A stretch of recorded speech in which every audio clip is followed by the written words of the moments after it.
Hello students, apoptosis. What is it? It is a programmed cell death. Cells should die. When? When it is dangerous to us or when the cell is not needed by us. So now we are going to get to know more about apoptosis. Apoptosis is the process of programmed cell death. As I told you, when we don't need cells, they have to die. When is it? Now, take this example. During the early development of an organism, or for example, the early development of the fetus, there is a need to remove the unwanted cells which develops between the fingers of a developing ant, and thereby that are being eliminated by the death of the cell in a programmed way. That is called as apoptosis. Or another example is that in adults, to get rid of the body of cells that have been damaged, where they cannot be repaired yet, that also has to die. And that is happening because of apoptosis. Apoptosis, on the other hand, plays a very important role in preventing cancer. If apoptosis is for some reason prevented, it can lead to uncontrolled cell division, which develops into a tumor. So, apoptosis are very, very, very important. Now, you very much know that in the blood we have a cell known as RBCs. The lifespan of these RBCs are 120 days. After 120 days, they die. How do they die? Because of apoptosis. So, in the subsequent slides, we are going to study about what apoptosis are, why do we do them, why do we need them, and how there is the death of a cells in a program and a systematic way. Apoptosis was actually first explained by a researcher in 20th century by Kerr and Willie and Curie. In 1972, they used the term apoptosis, which has actually got its root word from the Greek language, meaning falling off, to describe the occurrence of apoptotic cells in immune tissues. Now, I've been telling you that apoptosis is a programmed cell death. They die systematically, they die in an organized way. How? How do they do? They happen in around 8 different steps, wherein the first step is that the cell which is about to die, they get shrinked. There is the shrinkage of the cell wherein the cell membrane gets disrupted.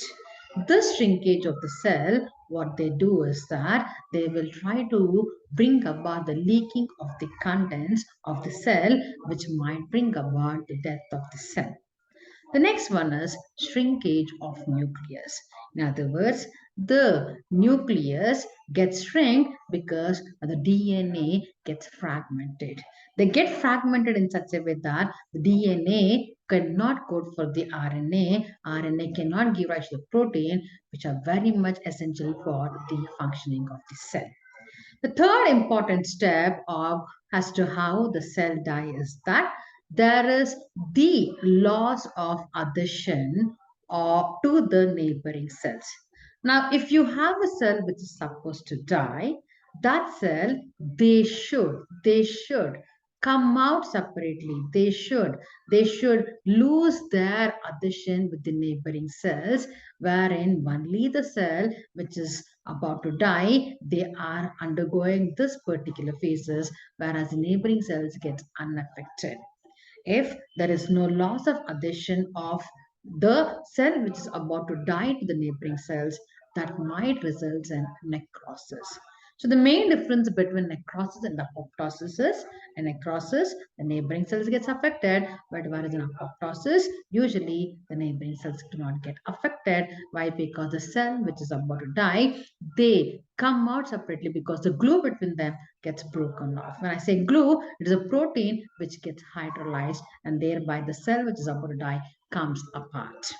The next important step as to how there is the programmed cell death is that they bring about the formation of the blebs.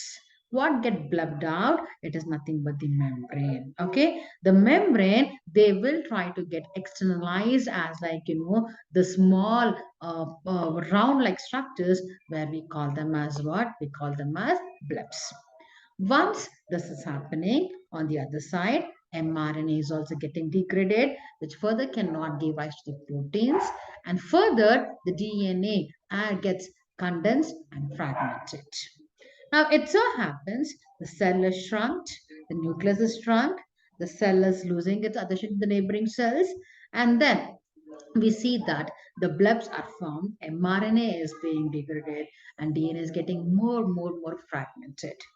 Now, when this is happening, it so happens now the fragmented body which are present in the cell which is about to die, they are surrounded by a membrane, and that is called as apoptotic bodies. So, apoptotic bodies, they are having the fragmented part of the cells which is surrounded by the membrane. Once the apoptotic bodies are formed, these apoptotic bodies in the last stage, they're being engulfed by a process known as phagocytosis. Who does that? It is the other cells of the body wherein they get a signal saying that there are apoptotic bodies. What is the signal?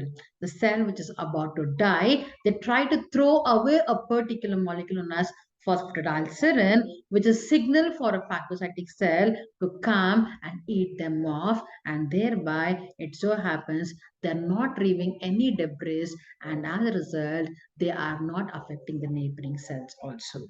So these are the 8 important steps as to how the cell is dying in a very programmed way and a systematic way.